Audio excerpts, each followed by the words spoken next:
You are now live. Woohoo! Welcome everybody to this sunny, beautiful day on planet Earth. Today we're gonna make a quick recipe, which is one of my favorite staple, immune boosting, superfood, amazing things to have in your fridge, especially at this time when everyone wants to eat healthy and feel good and stay wild and mineralized. So we have Joel behind the camera. You want to say hi? Aloha. Oh, I look shocked. I'm shocked. You're better off seeing I. There she is. Okay, so we're gonna make a seaweed tartare today from some seaweed that I found in our fridge and cupboard. You didn't find it in the sea? It's definitely from the sea. So we're gonna show people what the seaweeds they can get. But basically, everyone, most likely, if you're into health food, you probably have some seaweed lurking in your cupboard that you haven't used for a long time and you don't know how to use, or you find it a bit full on. So we use this brand of fresh seaweed that you can find in the fridges of health food shops, most of the health food shops. It's fresh and preserved in salt. We also use dry seaweed. This is wakame that I just found in our cupboard. What's that under the wakame iced tea? Dulse. Ooh, dulse. So I use whatever I can find in the cupboard or the fridge. It doesn't have to be fresh. It can be dehydrated. I'm sure you have some. If you don't, it's a good thing to have because it's one of the richest foods in trace minerals, complete trace minerals, and glutamate, which helps you produce collagen, which is amazing stuff for the skin. Makes your skin elastic and beautiful and glowing and stretchy, and just gives you a lot of good nutrition and minerals when, you know, we're on the lockdown, so we don't have a lot of access to wild food, a lot of us. Seaweed is wild food and it's still accessible to all of us, which is great. I usually consider this to be more of a wintry recipe because it's salty and umami, and you know, it goes really well with root veggies and all things wintry. But I really like having something supercharged with every meal that I have and we have with Joe, and Joe loves this recipe too, so he keeps asking me to make it. And then we just we take a spoon of seaweed tartare that we make from the fridge and add to our meals or savory soups or whatever we're making, and make sure that each meal has seaweed or something wild, which is exciting. So I pre-soak the seaweed. Why have you done that? To remove the salt, first of all, from the fresh one, and to rehydrate the dry one, so 2 in 1. Okay. And I'm gonna give it a quick rinse. So they preserve the fresh one in salt.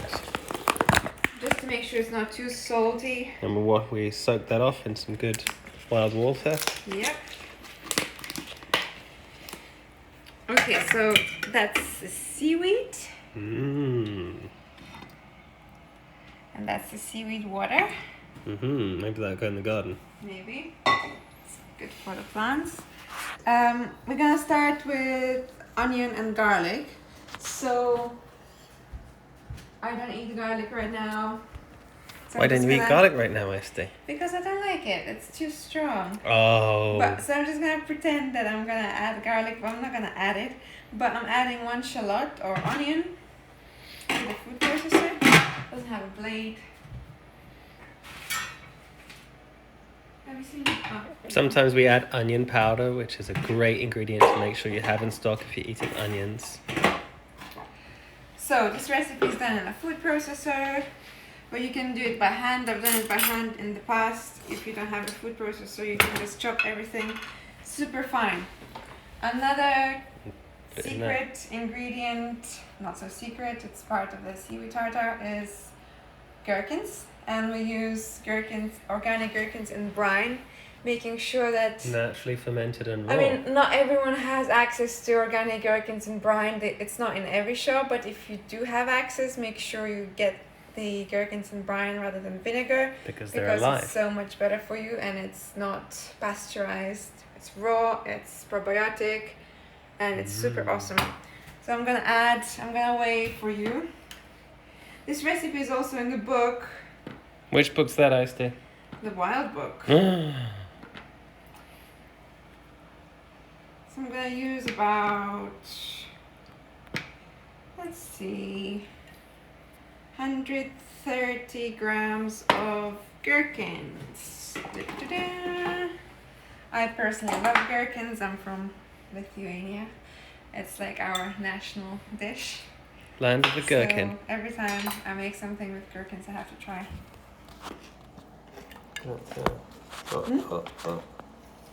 Okay. Okay.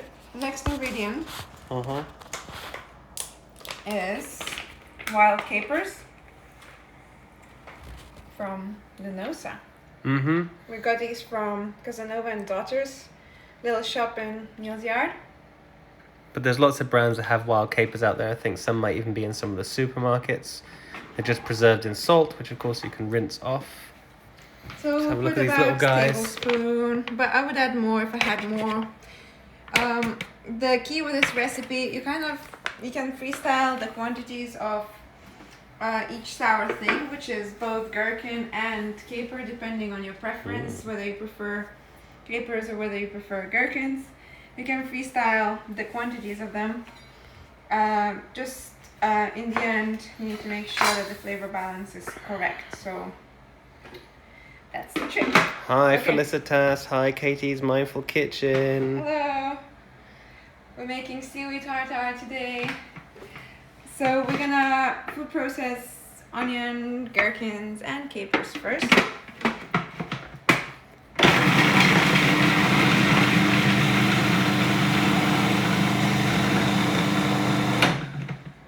Done. Now it's turn to put seaweed. Mm-hmm. I'm gonna wait so just I know how much seaweed I'm putting.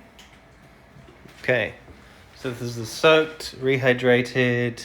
So about Rinsed, dried weight. 200 grams of soaked and rehydrated seaweed. Now that can come out to quite a higher price than expected, but what you get for that is amazing, and how long it lasts and how much it fills you up. Just a tablespoon or two is shocking. Yeah, Joe always gives this example that if you're eating a bowl of rice for dinner, you know, you're not gonna be very satiated. But if you Or quinoa. or quinoa or whatever grain you eat, but if you eat that same bowl of grain and add a tablespoon of seaweed tartare with it, it's gonna be more delicious, more flavorsome, and also it's gonna fill you up and nourish you so that you actually feel full. It's not a recipe, rice and quinoa, no, sorry, quinoa and tartare, but just as an example. So if you process it,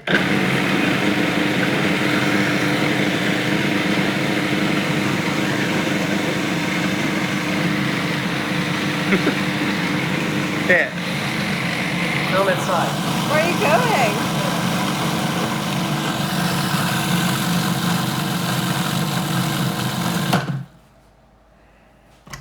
Okay, so we just food processed the seaweed tartare, Okay.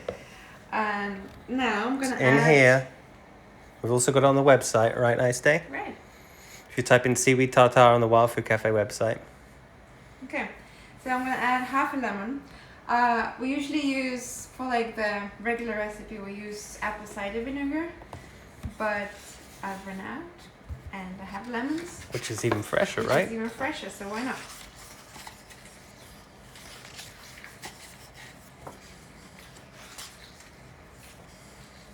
So the key to this recipe, like any relish, like things like ketchup, is that it has really well balanced and pronounced flavors of salt, sour, sweet, umami, bitter, because seaweed is a little bit bitter as well.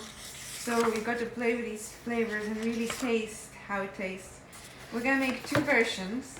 One is without any oil, which Joel loves. Or sometimes we use fresh olives, right? Yeah. Well, make it like a tapenade, seaweed tapenade. Yeah, and then I'm also going to Tartare. show you what happens when you put some oil in. Okay, shoot. While you're making noise, we'll read this. Page 129, Waffle Cafe Cookbook. You can take a screenshot if you need the recipe right now before we upload it. So I'm just cleaning off the sides and have a little quiz. Welcome everyone. Thank you for joining us. Got Ice there in the kitchen making some. Seaweed tartare, and we're gonna post this video on IGTV if you didn't manage to catch the beginning of it, so no worries. Also, another secret ingredient, we're adding something sweet, because every good relish like ketchup, like harissa, like salsa, anything has all the flavors balanced. So you need a little bit of sweet to balance all the sour and all the super crazy, intense umami flavors of seaweed. So what have you got there, Ice Day? Got some organic date sugar. From Infinity Foods. Yeah. And what else could you use if people can't find date sugar? I would normally use things like carob syrup, date syrup, or coconut sugar. Any of those. Or you can use fresh dates if you 1 like. tablespoon. I'll start with 1, maybe 1.5. Some things are sweeter than others, so you adjust the sweetness according to your taste buds, not just a fixed recipe.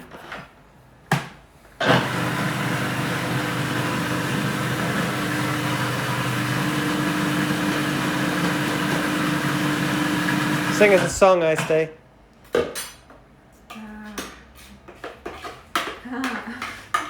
Seaweed way.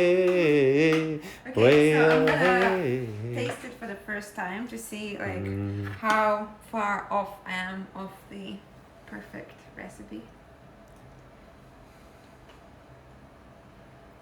It's pretty good. It's pretty good. How are you tasting? What's the secret to tasting, Ice Day? So I'm looking for flavor balance. So I'm asking, is it sweet enough? Is it sour enough? Is it salty enough? If you notice, I haven't added any extra salt because both gherkins, seaweed, and especially capers are salty. You can add salt if you like super into salt, but I haven't. So I'm super happy with this. So this is the oil-free version, right? That's the oil-free version. Now with oil, it'll make it keep longer, but it's a lot more dense, and maybe you prefer not to go crazy on the oils. Maybe you prefer to just add some fresh olives that have been pitted in there. Yeah, so as you can see, it's quite dark. Maybe we can go by the window. Oh, we'll manage. And then the rest, I'm gonna add a little bit of oil, extra virgin olive oil.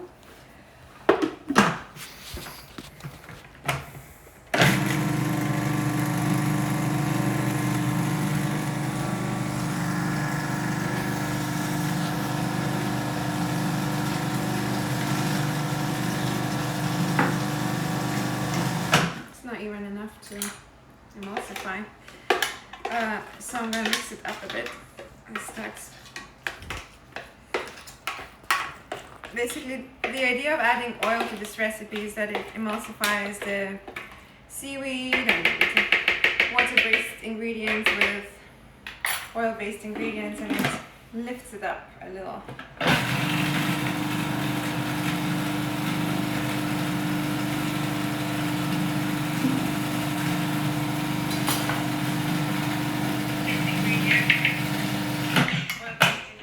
Okay, so I'm gonna taste it again.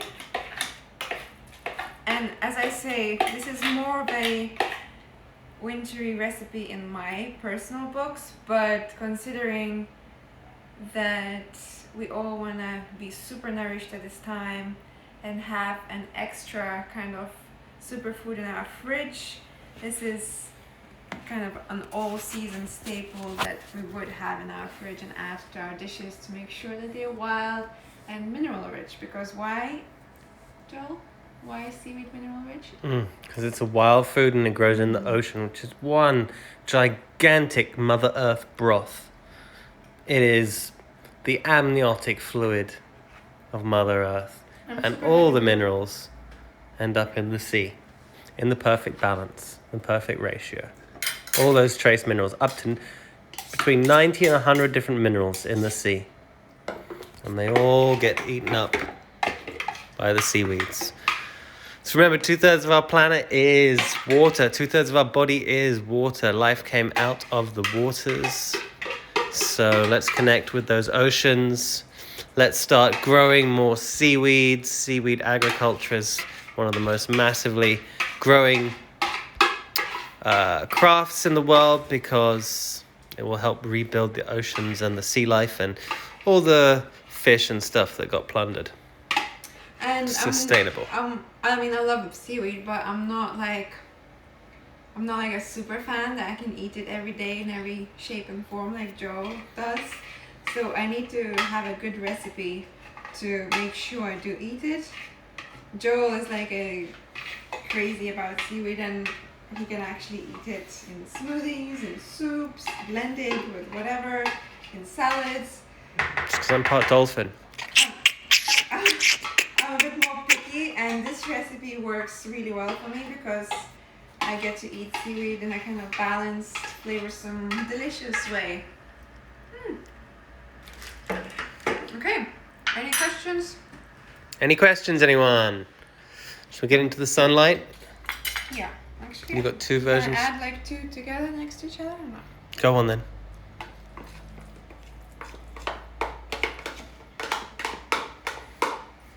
No questions? Any questions from anyone out there?